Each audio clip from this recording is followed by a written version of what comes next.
공기마저 팽팽하게 얼어붙은 은성그룹 최고층 회의실 거대한 마호간이 테이블 주위로 임원들이 그림자처럼 앉아 있었다. 통유리창 너머로 서울의 스카이라인이 차갑게 펼쳐졌지만 그 누구도 감히 창밖으로 시선을 돌리지 못했다. 모두의 시선은 테이블 상석에 앉은 젊은 회장 권지훈에게 고정되어 있었다. 그는 어떤 감정도 드러내지 않는 무표정한 얼굴로 서류를 넘기고 있었다. 한 기획팀장이 땀을 닦으며 새로운 복합 쇼핑몰 프로젝트에 대해 열정적으로 설명했다. 예상 수익률 투자 대비 효과 그리고 화려한 조감도가 스크린을 가득 채웠다. 하지만 권지훈은 그의 말을 중간에 끊었다. 그의 목소리는 나지막했지만 회의실 전체를 서늘하게 만들기에 충분했다. 이 프로젝트의 영혼은 무엇일까? 천편일률적인 명품관과 레스토랑을 나열하는 것 외에 우리가 사람들에게 어떤 가치를 제공할 수 있습니까? 침묵이 내려앉았다. 누구도 선뜻 대답하지 못했다. 오직 이익만을 좇는 회의에서 영혼이나 가치 같은 단어는 생소하기 짝이 없었다. 그때 최진영 이사가 기다렸다는 듯이 나섰다. 그는 기름을 바른 듯 매끄러운 미소를 지으며 입을 열었다. 회장님의 깊은 통찰에 항상 감탄하고 있습니다. 하지만 때로는 가시적인 성과가 기업의 가장 중요한 가치가 되기도 합니다. 최진영은 자연스럽게 화제를 돌려 자신의 핵심 프로젝트인 예지시장 재개발 계획안을 스크린에 띄웠다. 낡고 초라한 시장의 사진 옆으로 최첨단 기술이 집약된 거대한 쇼핑타워의 조감도가 떠올랐다. 이 낡은 부지를 보십시오. 엄청난 잠재력을 썩히고 있습니다. 이곳을 밀어버리고 은성그룹의 새로운 랜드마크를 세운다면 그 가치는 수조 원에 달할 것입니다. 그의 목소리에는 탐욕과 야망이 노골적으로 벌렸다. 권지우는 아무 말 없이 스크린 속 낡은 시장의 사진을 응시했다. 사진 속에는 작은 가게들, 좌판을 벌인 노인들, 그리고 그 사이를 오가는 평범한 사람들의 삶이 담겨 있었다. 할아버지께서 작은 포목점으로 시작해 지금의 은성그룹을 일궜던 그 시절의 냄새가 나는 듯했다. 그는 최진영의 눈을 똑바로 바라보며 말했다. 그 수조 원의 가치를 위해 우리는 무엇을 파괴해야 합니까? 그곳에서 수십 년간 삶을 이어온 사람들은 어디로 가야 합니까? 최진영의 얼굴에서 미소가 순간 굳어졌다. 그는 재빨리 표정을 관리하며 과장된 몸짓으로 말했다. 물론 합당한 보상을 계획하고 있습니다, 회장님. 이것은 낙후된 지역을 발전시키는 도시의 순기능이며 더 큰 이익을 위한 불가피한 과정입니다. 그의 말은 논리정연했지만 그 안에는 사람에 대한 일말의 존중도 찾아볼 수 없었다. 권지훈은 그 위선적인 태도에 속이 메스꺼워지는 것을 느꼈다. 권지훈은 더 이상 논쟁할 가치를 느끼지 못했다. 그는 서류를 조용히 덮으며 최종 결정을 내렸다. 예지시장 재개발 계획은 전면 재검토하겠습니다. 원점에서부터 다시 시작하십시오. 이 프로젝트가 우리 그룹의 철학과 맞는지, 사람들에게 진정으로 필요한 것인지에 대한 보고서부터 제출하도록 하세요. 그의 선언은 회의실에 내리꽂히는 망치 소리와도 같았다. 최진영의 얼굴은 분노와 굴욕감으로 붉게 달아올랐지만 그는 그저 고개를 숙일 수밖에 없었다. 회의가 끝나고 임원들이 썰물처럼 빠져나간 뒤 권지훈은 홀로 거대한 회의실에 남았다. 유리창 너머로 보이는 도시의 화려한 불빛들이 마치 그를 조롱하는 듯했다. 그는 자신이 쌓아 올린 이 거대한 제국 안에서 철저히 고립되어 있음을 느꼈다.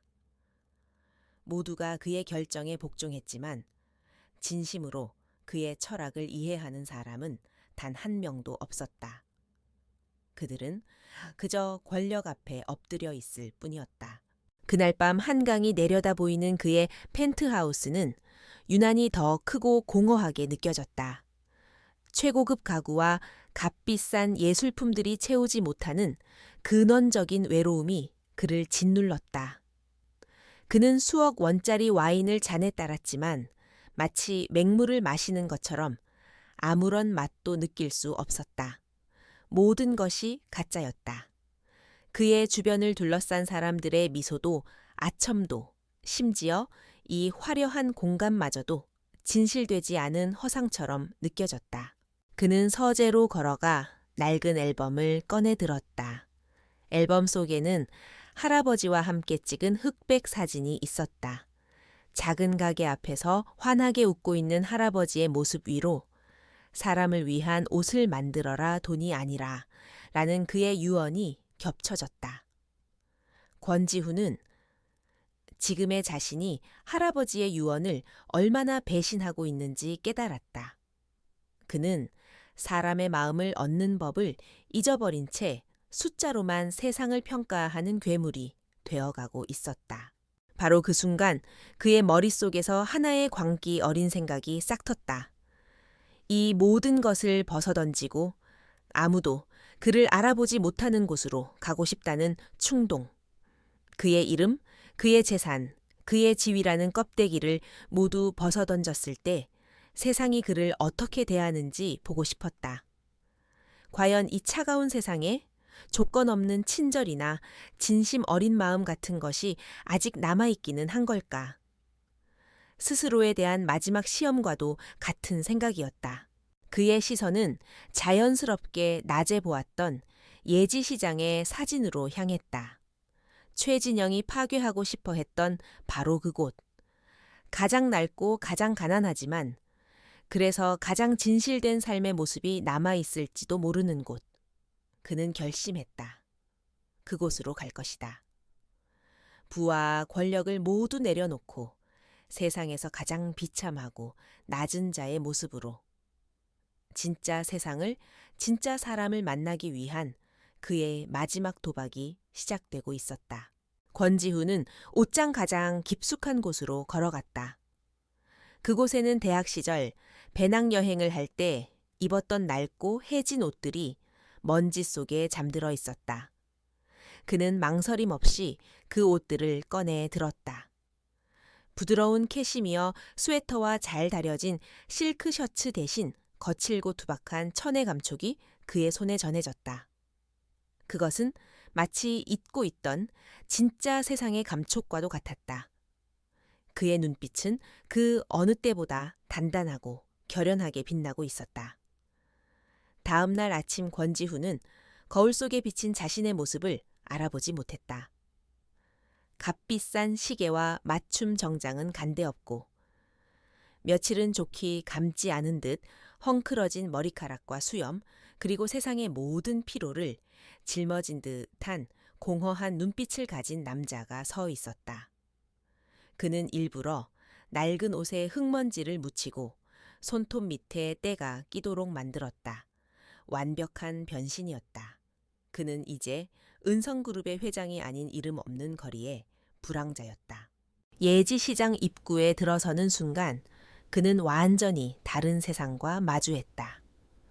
생선 비린내와 고소한 기름 냄새, 갓 쪄낸 떡에 김이 뒤섞인 활기찬 공기가 그의 폐부를 찔렀다.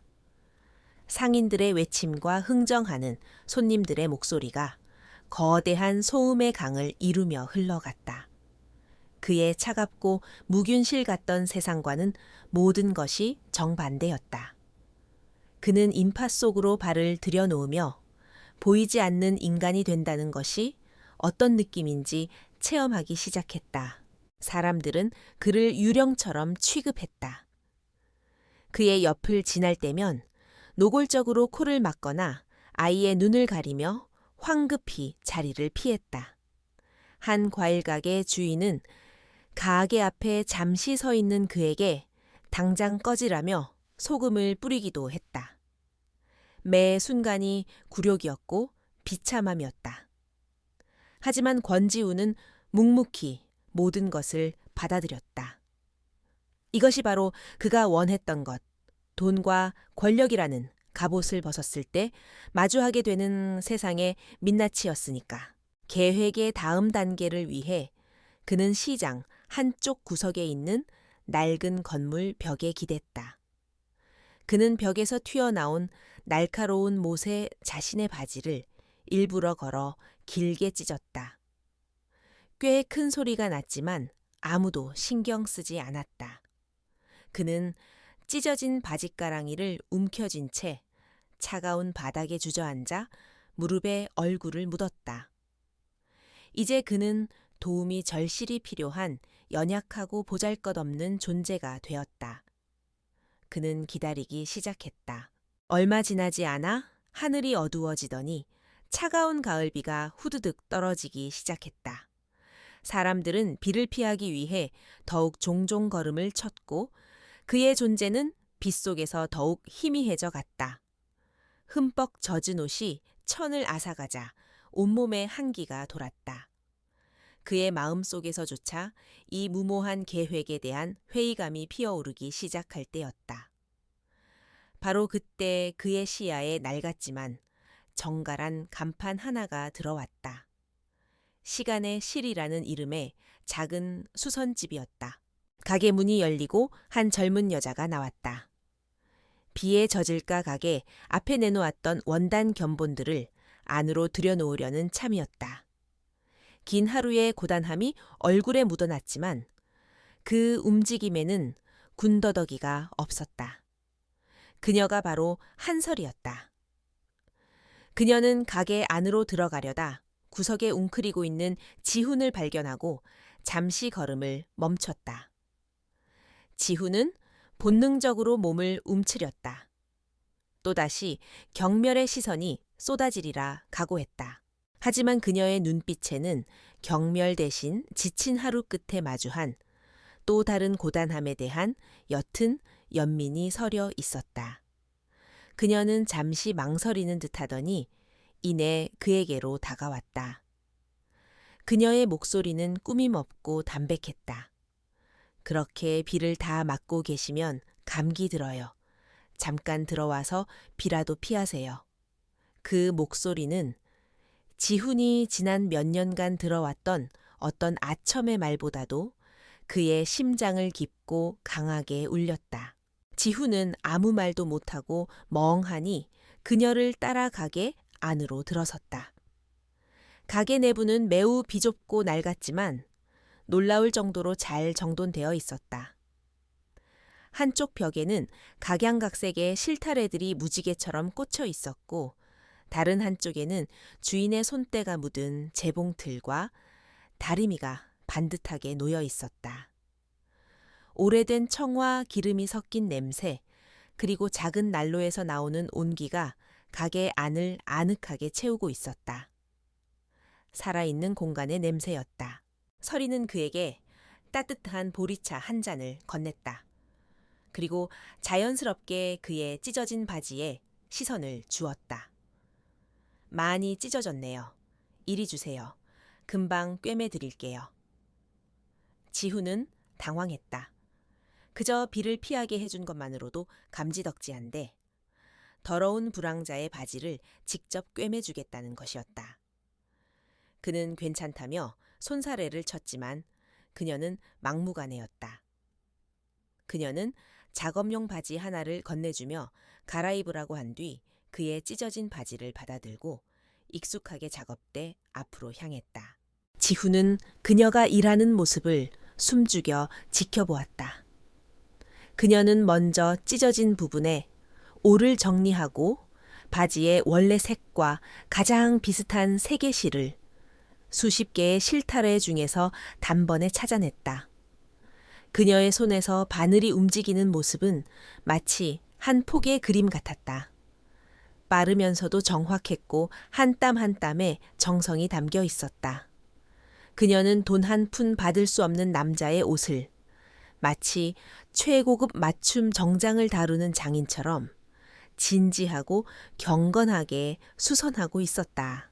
그 순간 지훈의 내면에서 무언가 단단히 뭉쳐 있던 것이 부서져 내리는 소리가 났다.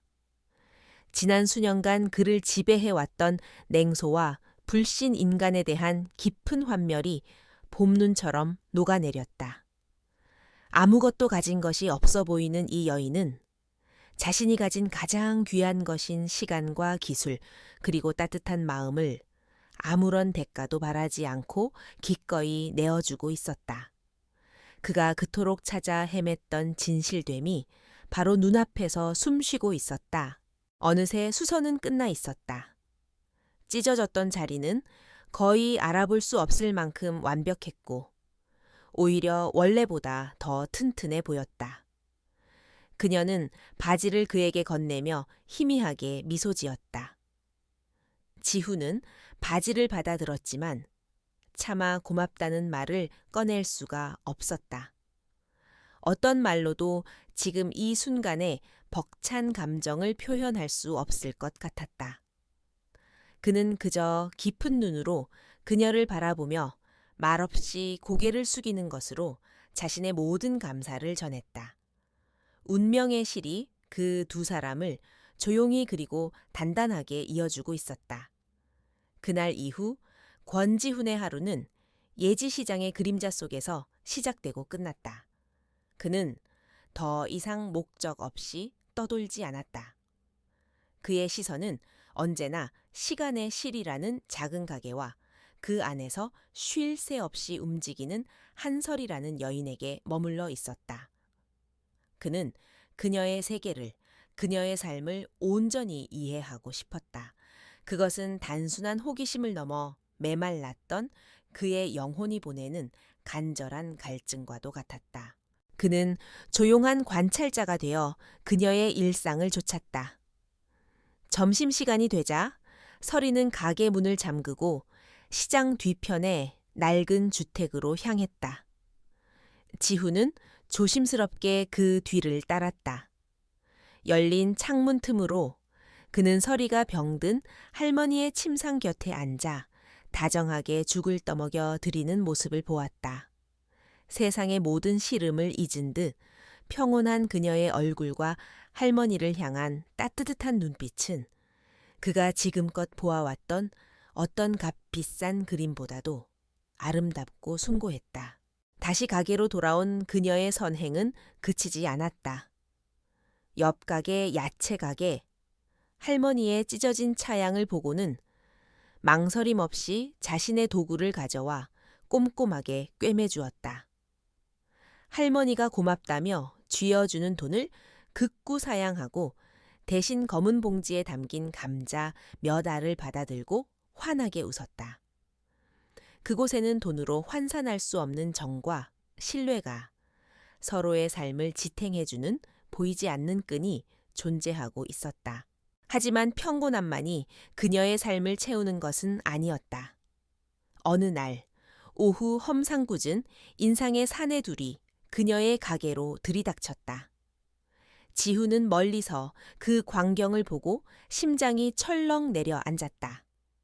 당장이라도 달려가 그녀를 보호하고 싶었지만 그는 아무것도 할 수 없는 무력한 불황자일 뿐이었다. 그는 주먹을 꽉 쥔 채 숨죽여 지켜볼 수밖에 없었다. 서리는 겁에 질린 기색 없이 그러나 단호한 표정으로 그들과 마주섰다. 그녀는 고개를 숙이지 않았다. 오히려 꼿꼿하게 허리를 펴고 그들의 눈을 바라보며 무언가 이야기했다. 이윽고 그녀는 작은 봉투를 꺼내 그들에게 건넸다. 사내들은 못마땅한 표정으로 봉투를 받아들고는 위협적인 말을 몇 마디 더 내뱉고 나서야 가게를 떠났다. 그들이 사라진 뒤에도 서리는 한참 동안이나 자리에 우두커니 서 있었다. 지훈은 그녀의 가녀린 어깨가 감당하고 있는 삶의 무게를 어렴풋이 짐작하며 가슴이 미어지는 듯한 통증을 느꼈다. 다음 날 권지훈은 다시 은성그룹의 회장으로 돌아와 있었다. 그의 얼굴에서는 거리의 흔적을 찾아볼 수 없었지만 그의 내면은 이미 완전히 다른 사람이 되어 있었다. 그는 임원 회의를 소집해 자신의 결정을 차갑고 간결한 언어로 통보했다. 예지시장 재개발 프로젝트는 무기한 보류한다. 사회적 윤리적 영향에 대한 전면적인 재평가가 필요하다는 결론을 내렸다. 회의실은 물을 끼얹은 듯 조용해졌다. 그 누구도 회장의 갑작스러운 결정에 토를 달지 못했다. 하지만 최진영 이사는 예외였다. 자신의 가장 큰 야망이 걸린 프로젝트가 좌초될 위기에 처하자 그는 이성을 잃고 자리에서 벌떡 일어났다. 회장님, 이해할 수 없습니다. 이것은 엄청난 금전적 손실을 의미합니다. 이미 투입된 자금만 해도 막대합니다. 이것은 경영의 관점에서 볼 때 자살 행위나 다름없습니다. 권지훈은 분노로 이글거리는 최진영의 눈을 조금도 피하지 않고 조용히 응시했다. 그의 목소리는 얼음장처럼 차가웠다. 최 이사, 내 결정은 최종적이다. 단기적인 수익에 눈이 멀어 회사의 100년 대계를 그르치는 우를 범하지 않도록 하게. 회사의 평판과 철학이라는 무형의 자산이 때로는 수조 원의 이익보다 더 중요하다는 것을 아직도 모르겠는가. 그의 말에는 더 이상의 반박을 허용하지 않는 절대적인 권위가 실려 있었다. 최진영은 입술을 깨물며 자리에 주저앉았다. 그는 권지훈의 이런 모습을 처음 보았다. 언제나 철저히 이성과 데이터에 기반해 움직이던 사람이었다. 그런 그가 사회적 영향이나 철학 같은 뜬구름 잡는 이유를 대며 황금알을 낳는 거위를 포기하려 하고 있었다. 도저히 납득할 수 없었다. 그의 머릿속에 합리적인 의심이 싹트기 시작했다. 무언가 있다.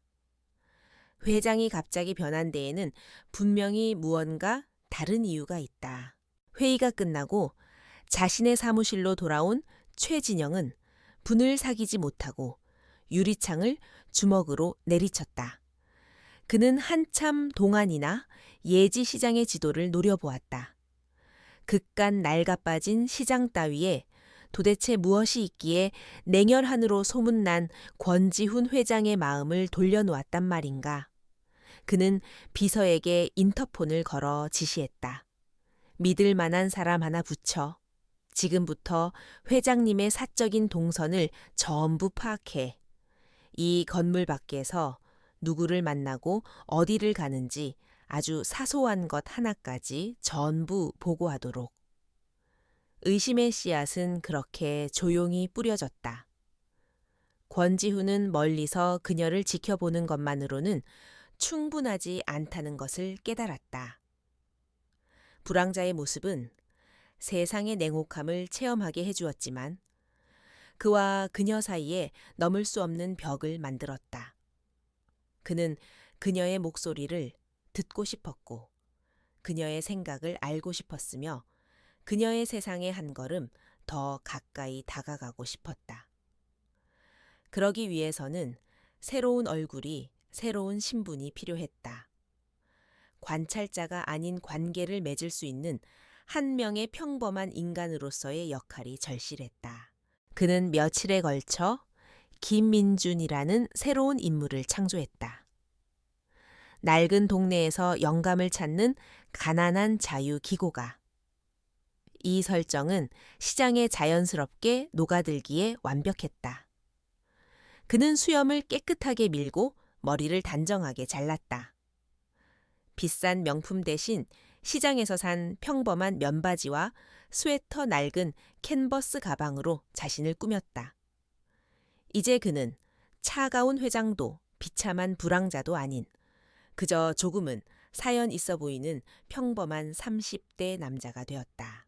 시간의 실각에 문에 달린 작은 종이 천가한 소리를 내며 울렸다.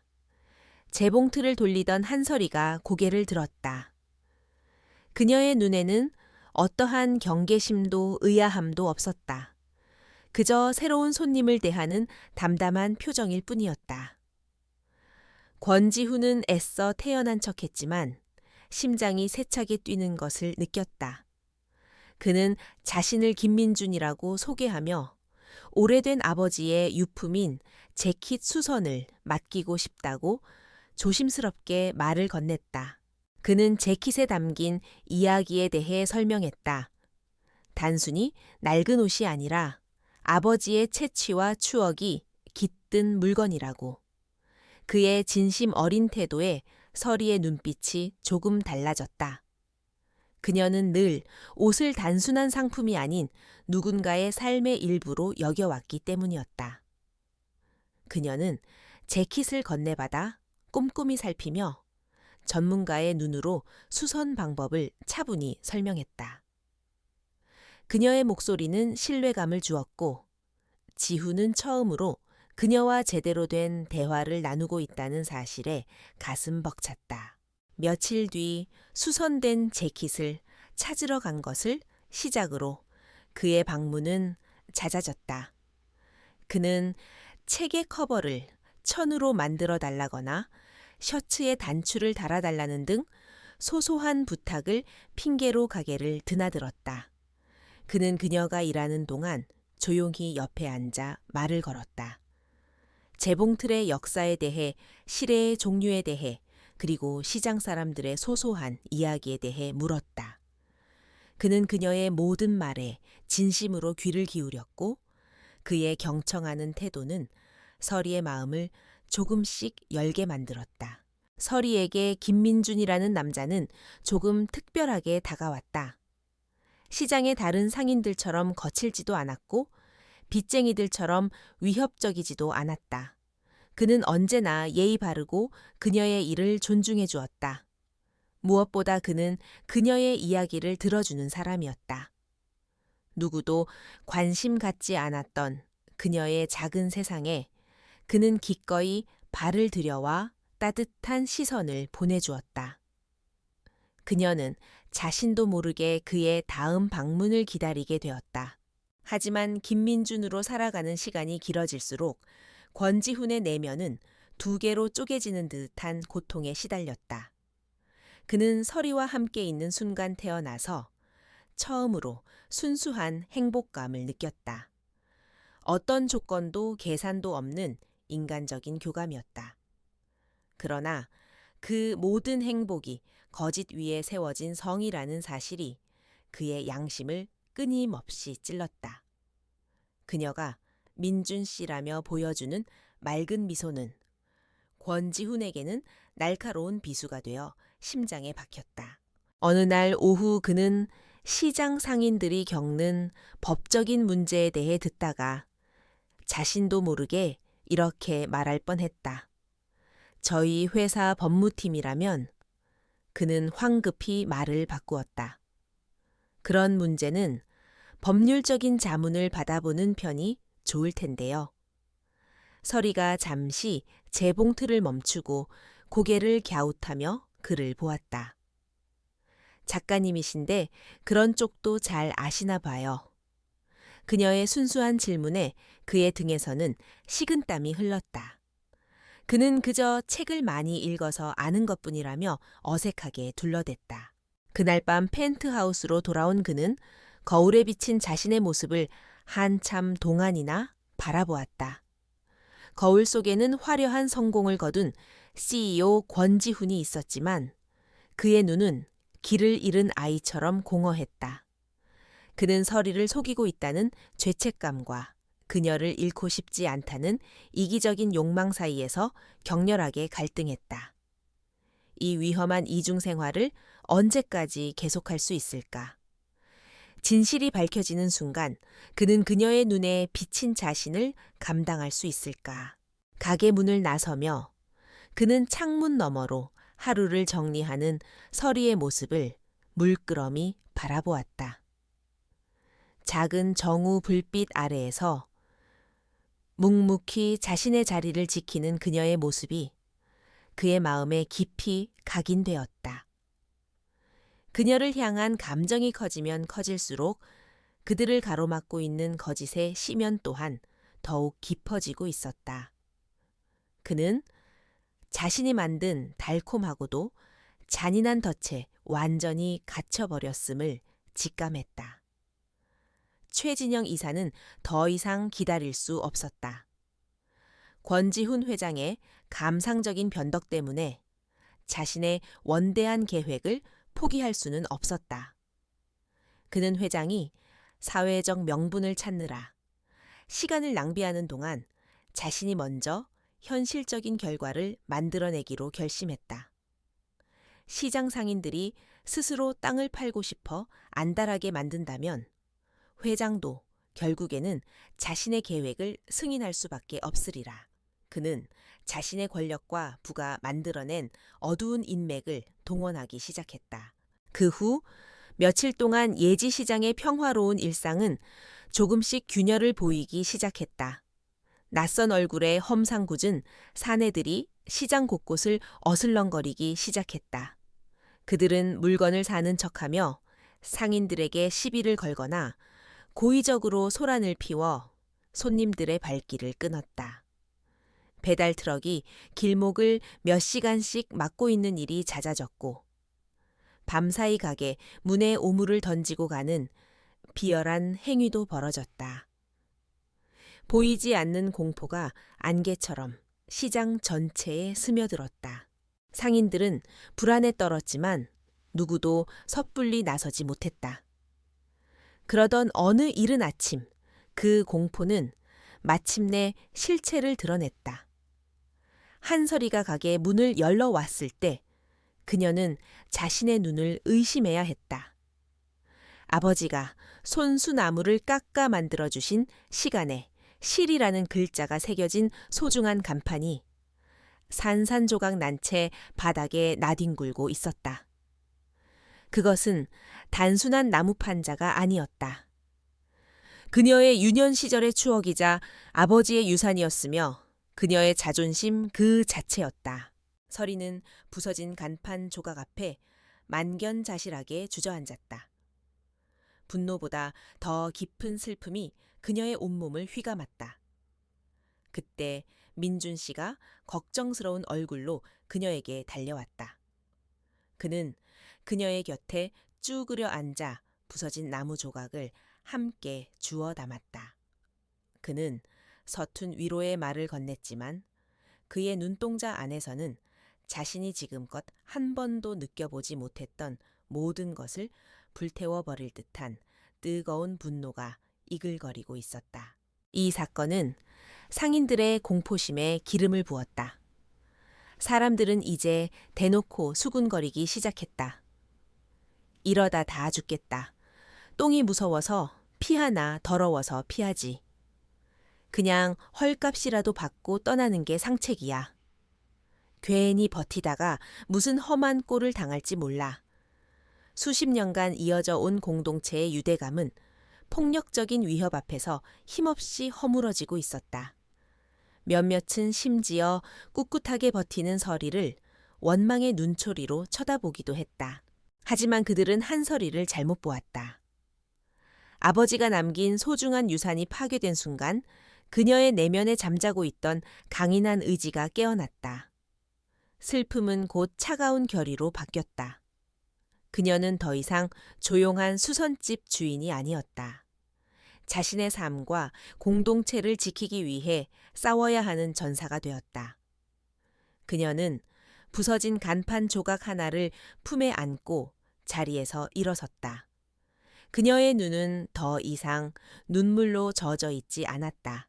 그날 저녁 설이는 시장의 모든 상점을 일일이 찾아다니며 상인들을 설득했다. 그녀는 저녁에 있을 긴급 회의에 모두가 참석해달라고 간곡히 부탁했다. 처음에는 절망과 체념에 빠져 있던 상인들도 그녀의 단호한 눈빛과 진심 어린 호소에 하나둘씩 마음을 움직이기 시작했다. 그들은 자신들의 미래가 걸린 이 문제에 대해 더 이상 회피할 수 없음을 깨달았다. 시장의 작은 광장에서 열린 회의는 처음에는 고성과 원망, 그리고 한숨으로 가득 찼다. 모두가 패배감에 젖어 있었다. 바로 그때 한설이가 사람들 앞으로 나섰다. 그녀의 목소리는 떨리지 않았다. 무서운 거 압니다. 힘들고 지치는 것도 압니다. 하지만 여기가 어떤 곳입니까? 우리 부모님들이, 그리고 우리들이 평생의 땀과 눈물을 바친 삶의 터전입니다. 그녀는 상인 한 명 한 명의 눈을 마주치며 말을 이어갔다. 그들이 원하는 것은 우리의 땅만이 아닙니다. 그들은 우리의 공포를 원합니다. 우리가 스스로 무너지고 흩어지기를 바라고 있습니다. 우리가 여기서 포기한다면 우리는 땅만 잃는 것이 아니라 우리의 역사와 자존심까지 모두 잃게 될 것입니다. 그녀의 진심 어린 외침은 절망에 빠진 사람들의 마음을 서서히 흔들기 시작했다. 권지우는 어둠 속에 몸을 숨긴 채 그 모든 광경을 지켜보고 있었다. 그가 알던 조용하고 가녀린 여인은 그곳에 없었다. 대신 작은 거인처럼 당당하게 서서 사람들을 이끄는 지도자가 있었다. 그녀의 모습에 가슴 벅찬 감동을 느끼는 동시에 아무것도 할 수 없는 자신의 처지에 끔찍한 무력감을 느꼈다. 단 한 통의 전화면, 이 모든 것을 멈출 수 있었지만 김민주는 그저 그녀의 싸움을 지켜보는 방관자일 뿐이었다. 서리의 연설이 끝나자 광장을 채우고 있던 침묵이 깨지고 하나둘씩 동희의 목소리가 터져 나오기 시작했다. 서리 씨 말이 맞아. 우리가 여기서 무너질 순 없지. 끝까지 함께 싸웁시다. 절망은 희망으로, 체념은 투지로 바뀌고 있었다. 서리는 결의에 찬 동료 상인들의 얼굴을 바라보며 굳게 주먹을 쥐었다. 권지훈은 그 모습을 어둠 속에서 바라보며 이제 막 거대한 폭풍이 시작되었음을 직감했다. 한서리의 용기 있는 외침은 예지시장에 작은 희망의 불씨를 지폈다. 상인들은 당열하기 시작했다. 그들은 괴롭힘의 증거를 모으고 함께 대응 방안을 논의하며 보이지 않는 적에게 맞설 준비를 했다. 서리는 그 중심에 서서 지치지 않고 사람들을 독려했다. 하지만 운명은 이제 막 싸울 의지를 다진 그녀에게 더욱 가혹한 시련을 준비하고 있었다.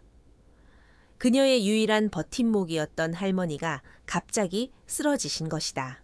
정신없이 할머니를 업고 병원 응급실로 달려갔을 때 서리는 세상이 무너지는 것 같은 기분을 느꼈다. 의사는 차가운 표정으로 급성 신부전이라며 당장 수술하지 않으면 위험하다는 진단을 내렸다. 문제는 엄청난 수술비였다. 의사가 무심하게 내뱉은 금액은 서리가 평생을 바느질해도 만져볼 수 없는 거액이었다. 그 숫자는 그녀의 모든 희망을 한순간에 잿더미로 만드는 사형 선고나 다름없었다. 공동체의 지도자로서 보여주었던 강인한 모습은 온데간데 없었다. 그녀는 이제 그저 사랑하는 가족의 목숨 앞에서 절망에 빠진 한 명의 가녀린 손녀일 뿐이었다. 그녀는 돈을 구하기 위해 백방으로 뛰어다녔다. 은행의 문을 두드렸지만 담보가 없다는 이유로 냉정하게 거절당했다. 시장 상인들에게 손을 내밀었지만 그들 역시 하루 벌어 하루 사는 처지에 큰 돈을 내어줄 수는 없었다. 그들의 따뜻한 위로가 오히려 비수처럼 가슴에 박혔다. 모든 길이 막혔을 때 그녀의 머릿속에 악마의 속삭임처럼 하나의 생각이 떠올랐다. 바로 가게와 그 땅을 파는 것이었다. 그녀가 목숨처럼 지키고자 했던 아버지의 유산 시장 사람들과 함께 지켜내자고 맹세했던 바로 그곳을 그녀를 위협하는 바로 그들에게 팔아넘기는 것이다. 할머니를 살리기 위해 자신의 신념과 공동체와의 약속을 모두 저버려야 하는 끔찍한 아이러니였다. 그녀는 자신의 영혼을 팔아야 하는 기로에 섰다. 가게 문이 며칠째 닫혀 있는 것을 이상하게 여긴 민주는 이웃 상인에게서 소식을 전해 듣고 곧장 병원으로 달려갔다. 그는 복도 의자에 만견자실하게 앉아있는 서리를 발견했다. 시장에서 사람들을 이끌던 당찬 모습은 찾아볼 수 없었다. 텅 빈 눈으로 허공을 응시하고 있는 그녀의 모습에 지훈의 심장은 칼로 베는 듯한 통증을 느꼈다. 그녀의 고통이 고스란히 그의 고통이 되어 전해져 왔다. 그는 그녀의 곁에 조용히 앉아 그녀가 힘겹게 털어놓는 이야기를 들었다. 불가능해 보이는 수술비 액수를 듣는 순간 권지훈으로서의 본능이 먼저 튀어나왔다. 그 돈은 그에게 그저 하룻밤 술값도 안 되는 푼돈이었다. 이 모든 절망과 고통을 단 5분 안에 끝내줄 수 있었다. 그의 손이 자연스럽게 주머니 속의 지갑과 휴대폰으로 향했다. 당장 비서를 시켜 돈을 이체하면 모든 것이 해결될 터였다. 하지만 그의 손은 차갑게 굳은 차에 멈추어 버렸다. 만약 그가 돈을 건넨다면 어떻게 될까? 가난한 작가 김민준이 어떻게 그런 거액을 내놓을 수 있는지 그녀는 의심할 것이다. 더 중요한 것은 설령 권지훈의 이름으로 돈을 준다 해도 그것은 그들의 관계를 철저히 파괴하는 행위라는 점이었다.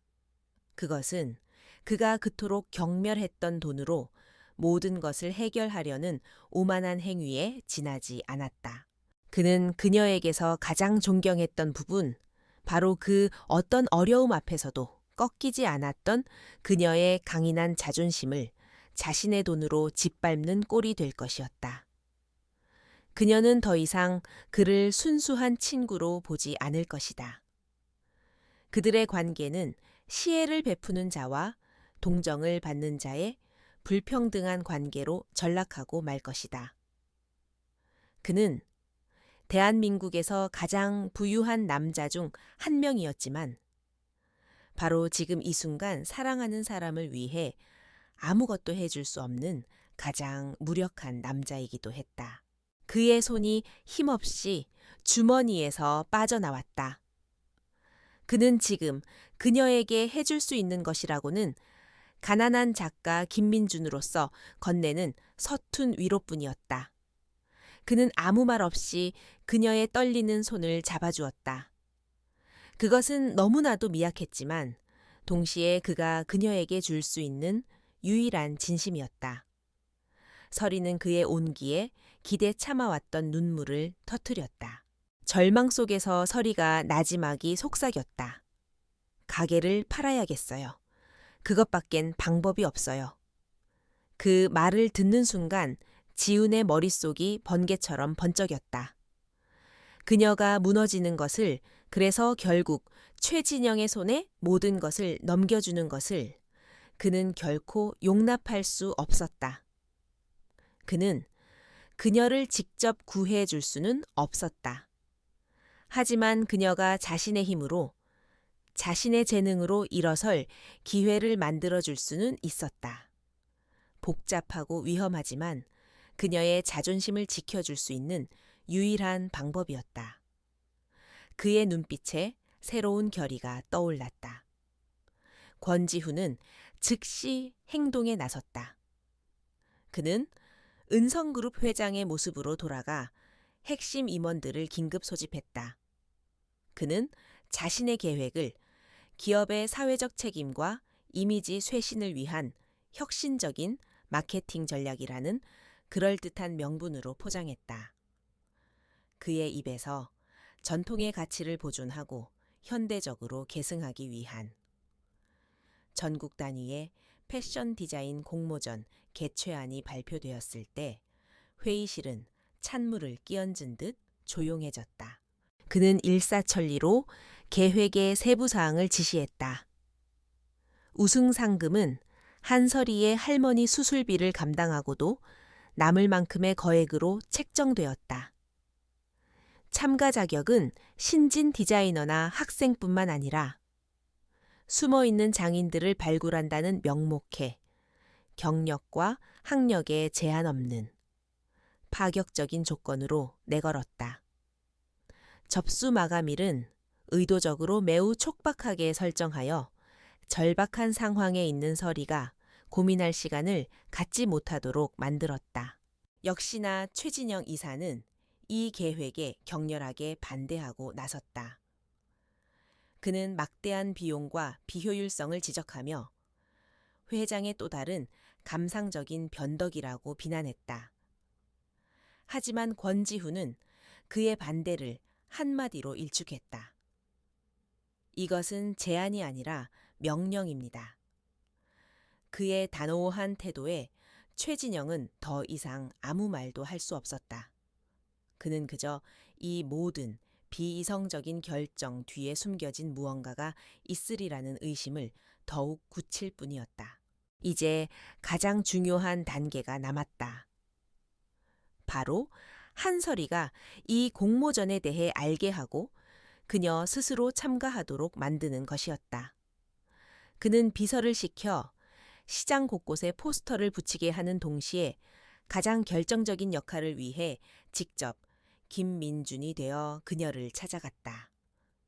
그는 마치 길에서 우연히 주운 것처럼 꾸민 공모전 전단지를 들고 평소처럼 그녀의 가게를 방문했다. 설희 씨, 이것 좀 봐요.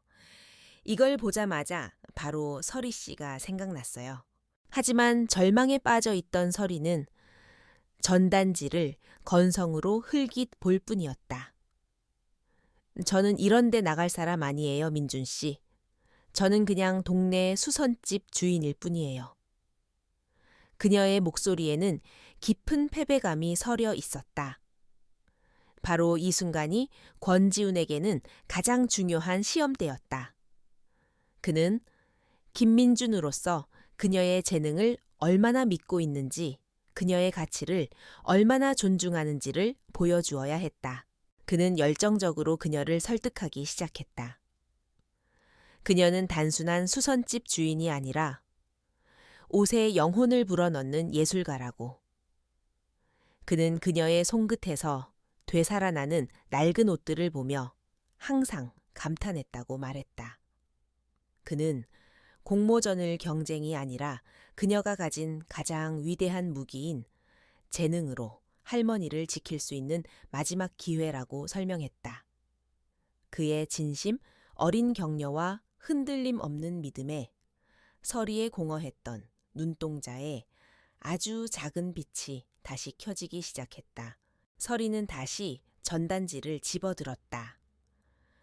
아까는 보이지 않았던 우승 상금 액수가 눈에 들어왔다. 그것은 그녀가 처한 절망적인 현실을 단번에 해결해 줄 수 있는 기적과도 같은 숫자였다. 그녀는 민준의 얼굴과 자신의 재봉틀을 번갈아 보았다. 믿져야 본전이었다. 그녀는 마침내 결심했다. 그녀는 이 마지막 희망에 자신의 모든 것을 걸어보기로 했다. 설희는 다시 전단지를 집어들었다. 아까는 보이지 않았던 우승 상금 액수가 눈에 들어왔다. 그것은 그녀가 처한 절망적인 현실을 단번에 해결해 줄 수 있는 기적과도 같은 숫자였다. 그녀는 민준의 얼굴과 자신의 재봉틀을 번갈아 보았다. 믿져야 본전이었다. 그녀는 마침내 결심했다.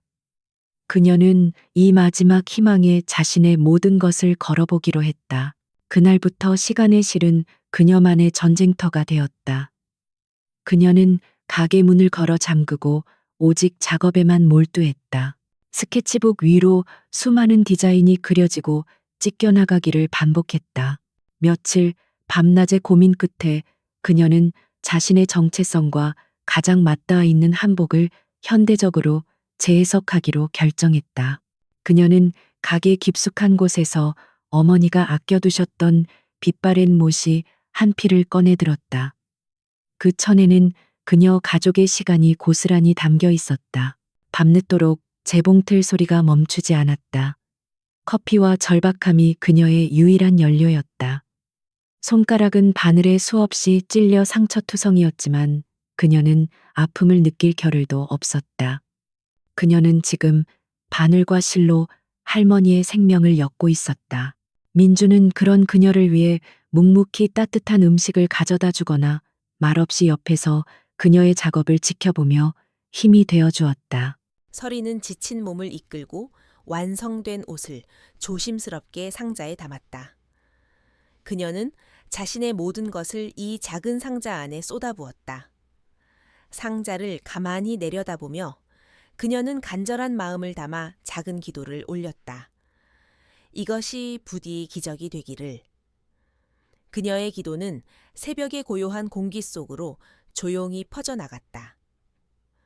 공모전 심사는 권지훈이 명망 높은 전문가들로 직접 구성한 심사위원단에 의해 공정하게 진행되었다. 수많은 출품작 사이에서 익명으로 제출된 한서리의 한복은 단연 압도적인 찬사를 받았다. 심사위원들은 전통에 대한 깊은 이해와 현대적인 감각이 완벽하게 조화를 이룬 디자인 삶의 이야기가 담긴 정교한 바느질에 경탄을 금치 못했다. 만장일치였다. 형식적으로 심사위원석에 앉아있던 최진영 이사만이 이름 없는 아마추어가 우승을 차지했다는 사실에 못마땅한 표정을 감추지 못했다. 서리는 지친 몸을 이끌고 완성된 옷을 조심스럽게 상자에 담았다. 그녀는 자신의 모든 것을 이 작은 상자 안에 쏟아부었다. 상자를 가만히 내려다보며 그녀는 간절한 마음을 담아 작은 기도를 올렸다. 이것이 부디 기적이 되기를. 그녀의 기도는 새벽의 고요한 공기 속으로 조용히 퍼져나갔다. 공모전 심사는 권지훈이 명망 높은 전문가들로 직접 구성한 심사위원단에 의해 공정하게 진행되었다. 수많은 출품작 사이에서 익명으로 제출된 한서리의 한복은 단연 압도적인 찬사를 받았다. 심사위원들은 전통에 대한 깊은 이해와 현대적인 감각이 완벽하게 조화를 이룬 디자인, 삶의 이야기가 담긴 정교한 바느질에 경탄을 금치 못했다. 만장일치였다. 형식적으로 심사위원석에 앉아있던 최진영 이사만이 이름 없는 아마추어가 우승을 차지했다는 사실에 못마땅한 표정을 감추지 못했다. 한서리 씨 되십니까? 은성그룹 디자인 공모전 사무국입니다. 대상 수상을 진심으로 축하드립니다. 할머니의 병실을 지키고 있던 서리는 낯선 번호로 걸려온 전화를 받고 자신의 귀를 의심했다. 수화기 너머로 들려오는 목소리가 마치 다른 세상의 이야기처럼 비현실적으로 느껴졌다. 모든 것이 사실임을 깨달은 순간 그녀의 눈에서 뜨거운 눈물이 왈칵 쏟아졌다. 절망의 끝에서 찾아온 기적이었다. 이제 할머니를 살릴 수 있었다. 그녀는 가장 먼저 민준 씨에게 이 기쁜 소식을 알렸다. 그는 마치 자신의 일처럼 기뻐하며 그녀를 축하해 주었다. 서리는 그의 따뜻한 미소를 보며 그가 없었다면 자신은 결코 해내지 못했을 것이라고 생각했다. 그녀는 기쁨에 겨워 그의 눈빛 속에 아주 잠깐 스쳐 지나가는 복잡하고 괴로운 그림자를 미처 알아채지 못했다. 그는 다가올 진실의 순간이 그녀에게 얼마나 큰 상처가 될지 알기에 마음껏 웃을 수가 없었다. 시상식 날 서리는 난생 처음으로 화려한 세상의 한가운데에 서게 되었다. 그녀가 가진 가장 좋은 옷을 꺼내 입었지만 눈부신 샹들리에와 명품으로 치장한 사람들 사이에서 그녀는 여전히 이방인처럼 느껴졌다. 어색함과 불안감에 어쩔 줄 몰라 할 때 사회자가 무대 위에서 마침내 그녀의 이름을 외쳤다. 영예의 대상 한서리님 무대 위로 모시겠습니다. 그녀는 꿈을 꾸는 듯 몽롱한 상태로 무대를 향해 걸어갔다. 수많은 스포트라이트가 그녀를 향해 쏟아졌고 객석에서는 뜨거운 박수갈채가 터져 나왔다. 무대 중앙에 전시된 자신의 작품을 보는 순간 비로소 모든 것이 실감나기 시작했다. 고통과 희망을 담아 한 땀 한 땀 수놓았던 바로 그 옷이었다. 모든 고생이 보상받는 듯한 벅찬 감동에 잠시 모든 것을 잊었다. 동화 속 주인공이 된 것만 같았다. 서리의 심장이 바닥으로 곤두박질 쳤다. 혼란스러웠다. 왜 민준 씨가 저기에 서 있는 거지? 왜 사람들이 그를 회장이라고 부르는 거지? 무대 건너편에서 두 사람의 시선이 허공에서 마주쳤다. 그 순간 흩어져 있던 모든 퍼즐 조각이 그녀의 머릿속에서 섬광처럼 맞춰졌다. 은성그룹, 예지시장 재개발 계획, 너무나도 시기적절하게 나타난 공모전, 그리고 우연을 가장하여 그녀에게 전단지를 건네주었던 민준의 얼굴. 서리의 심장이 바닥으로 곤두박질 쳤다. 혼란스러웠다. 왜 민준 씨가 저기에 서 있는 거지? 왜 사람들이 그를 회장이라고 부르는 거지? 무대 건너편에서 두 사람의 시선이 허공에서 마주쳤다. 그 순간 흩어져 있던 모든 퍼즐 조각이 그녀의 머릿속에서 섬광처럼 맞춰졌다.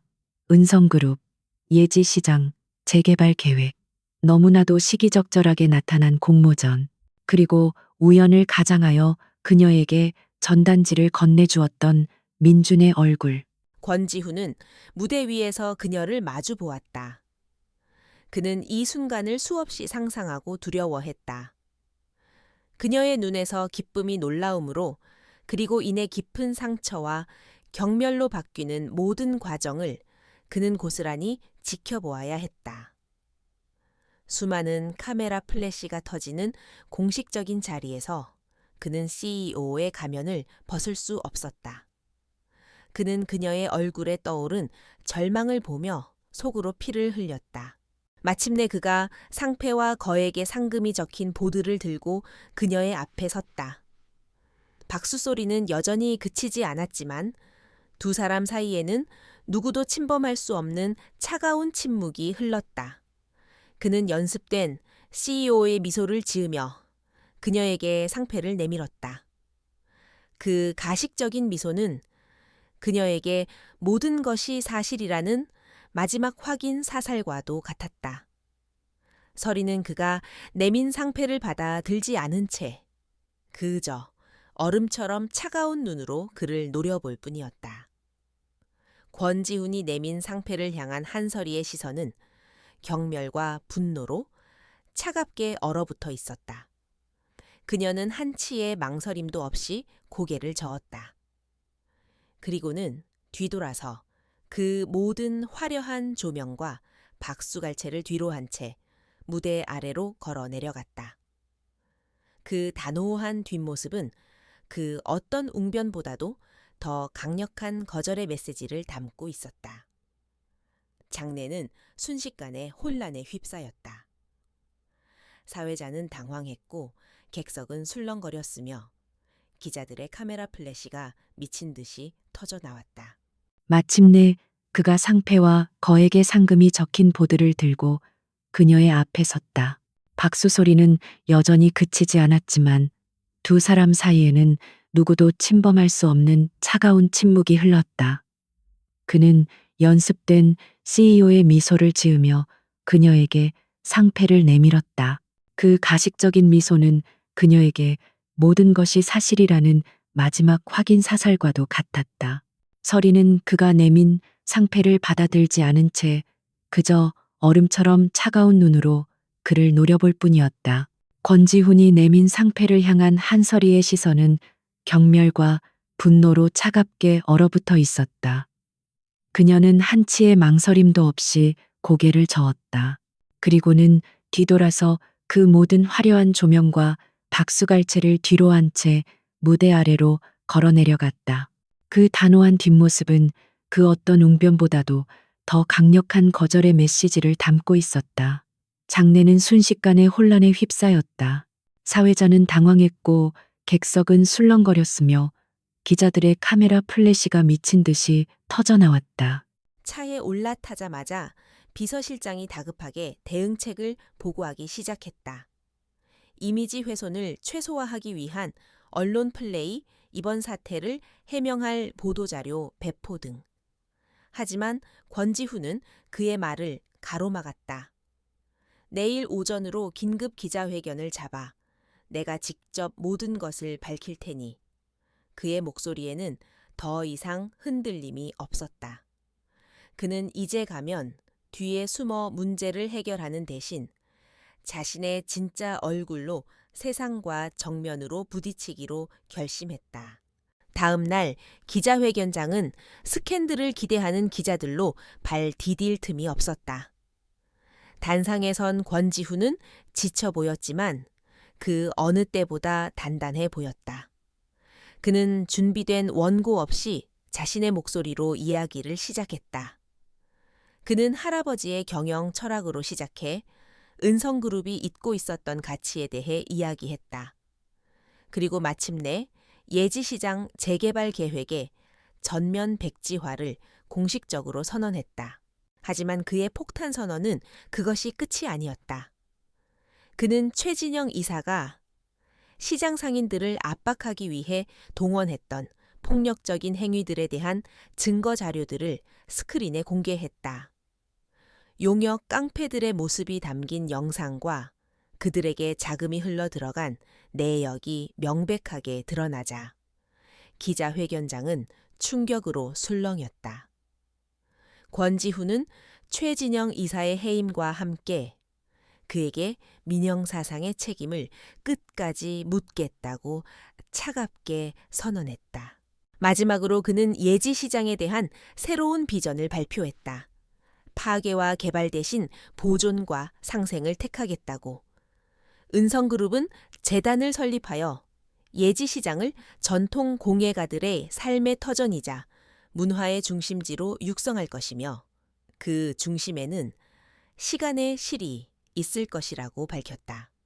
그는 자신의 권력을 한 여인을 기만했던 바로 그 힘을 이제 그녀의 세상을 지키는데 사용하기로 결정했다.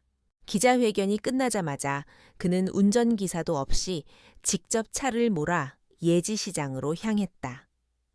시간의 실각에 안설이는 조용히 자신의 물건들을 정리하고 있었다. 마치 모든 것을 버리고 떠날 준비를 하는 사람처럼 보였다. 작업대 위에는 여전히 부서진 간판 조각이 놓여 있었다. 그는 차마 가게 안으로 들어가지 못하고 문 앞에 서서 그녀의 이름을 조심스럽게 불렀다. 그는 CEO도 작가도 아닌 그저 한 남자 권지훈으로서 모든 것을 고백했다. 텅 빈 펜트하우스에서의 공허한 불황자로 변장해 마주했던 세상의 냉대 그리고 찢어진 바지를 꿰매주던 그녀의 따뜻함이 자신을 어떻게 구원했는지, 병원에서 그녀의 절망을 보며 돈의 무력함을 깨달았던 순간과 그녀의 자존심을 지켜주기 위해 공모전이라는 어리석은 방법을 택할 수밖에 없었던 자신의 서투름에 대해서도 모두 털어놓았다. 그는 변명하지 않았다. 오직 용서를 구했다. 그리고 자신의 진심을 고백했다. 당신을 속인 것은 모두 제 잘못입니다. 하지만 서리 씨를 향했던 제 마음만큼은 단 한순간도 거짓인 적이 없었습니다. 그는 그녀의 용서를 바라지 않는다고 했다. 다만 자신의 진실을 알아달라고, 그리고 그녀의 신뢰를 되찾을 기회를 달라고, 아무리 오랜 시간이 걸리더라도 기다리겠다고 간절하게 말했다. 서리는 그의 긴 고백을 아무 말 없이 끝까지 들었다. 그녀의 눈에 서려 있던 분노는 어느새 깊은 혼란으로 바뀌어 있었다. 진실은 그녀가 생각했던 것처럼 단순한 배신이 아니었다. 한 외로운 영혼의 서툰 몸부림이었다. 그녀는 한참 동안이나 말이 없었다. 그녀의 시선은 그의 얼굴과 작업대 위에 놓인 부서진 간판 조각 사이를 오갔다. 마침내 그녀가 입을 열었다. 돌아가 주세요. 생각할 시간이 필요해요. 그녀의 목소리는 차가웠지만 그 안에는 미세한 흔들림이 있었다. 예지 시장은 이전의 낡고 새우산한 모습을 완전히 벗어던졌다. 은성재단의 전폭적인 지원 아래 시장은 전통과 현대가 아름답게 공존하는 예지 공예 마을로 다시 태어났다. 낡았던 가게들은 고유의 멋을 살려 세련되게 재단장되었고 곳곳에서는 젊은 예술가들의 공방과 방문객들의 활기찬 웃음소리가 끊이지 않았다. 그곳은 이제 절망의 공간이 아닌 희망과 창조의 공간으로 빛나고 있었다. 그 변화의 중심에는 시간의 실이 있었다. 서리의 가게는 이제 공예 마을의 심장부와도 같은 곳이 되었다. 그녀는 더 이상 생계를 위해 바느질을 하는 외로운 주인이 아니었다. 자신의 재능을 인정받는 존경받는 장인이자 바느질을 배우려는 젊은 제자들을 가르치는 스승이 되었다. 기적적으로 수술을 받고 건강을 되찾은 할머니는 가게 앞 작은 툇마루에 앉아 손녀의 든든한 모습을 흐뭇하게 바라보는 것이 가장 큰 행복이었다. 그 시간 동안 권지훈은 약속대로 그녀에게 시간을 주었다. 그는 곤개 마을 프로젝트를 총괄하며 자신의 모든 열정을 쏟아부었지만 결코 서리의 영역을 함부로 침범하지 않았다. 그는 보고서를 통해 프로젝트의 진행 상황을 그녀에게 공유하고 그녀의 의견을 가장 중요하게 반영했다. 하지만 그것은 회장으로서의 업무 지시가 아닌 그녀의 세상을 존중하는 한 남자의 조심스러운 노크와도 같았다. 행동으로 자신의 진심을 증명하고 있을 뿐이었다. 어느 맑은 가을날 오후 권지훈은 완성된 공예 마을을 둘러보기 위해 시장을 찾았다. 그는 사람들의 행복한 얼굴과 활기찬 분위기를 보며 생애 처음으로 자신이 이룬 일에 대해 깊은 보람을 느꼈다. 그의 시선은 자연스럽게 시간의 실로 향했다. 창문 너머로 제자들을 가르치며 부드럽게 미소 짓는 서리의 모습이 보였다. 그는 차마 다가가지 못하고 그저 멀리서 바라보는 것만으로도 족하다고 생각했다. 바로 그때 서리가 고개를 들어 그와 눈이 마주쳤다. 그녀는 놀란 기색 없이 아주 잠시 그를 바라보더니 이내 작고 부드러운 미소와 함께 가볍게 고개를 끄덕였다. 들어오라는 무언의 신호였다. 권지훈의 심장이 잠시 멈췄다가 이내 세차게 다시 뛰기 시작했다. 그는 천천히 마치 처음 그곳에 발을 들였던 그날처럼 조심스럽게 가게 문을 열고 안으로 들어섰다. 가게 안의 공기는 어색했지만 따뜻했다. 서리는 그에게 따뜻한 차 한 잔을 건넸다. 몇 달 전 그가 불황자의 모습이었을 때 그녀가 내어주었던 바로 그 차였다. 모든 것이 처음으로 되돌아간 듯한 기묘한 기분 속에서 그녀가 먼저 침묵을 깼다. 그동안 많이 생각했어요. 그녀는 지난 몇 달간 그의 행동 속에서 그의 진심을 보았다고. 그리고 이제는 그의 사과를 받아들일 수 있을 것 같다고 담담하게 말했다. 그녀의 용서의 말에 권지훈을 짓누르고 있던 마지막 죄책감의 무게가 비로소 사라졌다. 그들은 더 이상 회장과 수선집 주인도 후원자와 수혜자도 아니었다. 그저 서로의 상처를 이해하고 보듬어주는 두 사람, 권지훈과 한설이일 뿐이었다. 그들은 앞으로 공개 마을이 나아갈 방향에 대해 그리고 서로의 소소한 일상에 대해 이야기하며 오랜 시간 동안 편안한 대화를 나누었다. 이야기가 잠시 끊긴 어색한 침묵의 순간 권지훈은 작업대 위에 놓인 바늘과 실 조각을 집어들었다. 그는 서툰 솜씨로 바늘 귀에 실을 꿰려 애썼다. 당신이 할 땐 참 쉬워 보였는데 이건 보통 일이 아니군요. 그의 말에 서리는 아이처럼 맑은 웃음을 터뜨렸다. 그가 오랫동안 그리워했던 바로 그 웃음소리였다. 그녀는 그의 곁으로 다가와 그의 커다란 손 위로 자신의 작고 섬세한 손을 포개었다. 그녀는 그의 손을 부드럽게 이끌어 순식간에 실을 바늘귀에 통과시켰다. 단순한 접촉이었지만 그 순간 두 사람 사이에는 그 어떤 말보다도 더 깊은 교감과 따스함이 흘렀다. 그들은 바늘에 실을 꿰는 것이 아니었다. 서로의 두 세계를 하나의 운명으로 단단하게 꿰매고 있었다. 가을 햇살이 가게 안으로 따스하게 쏟아져 들어오고 있었다.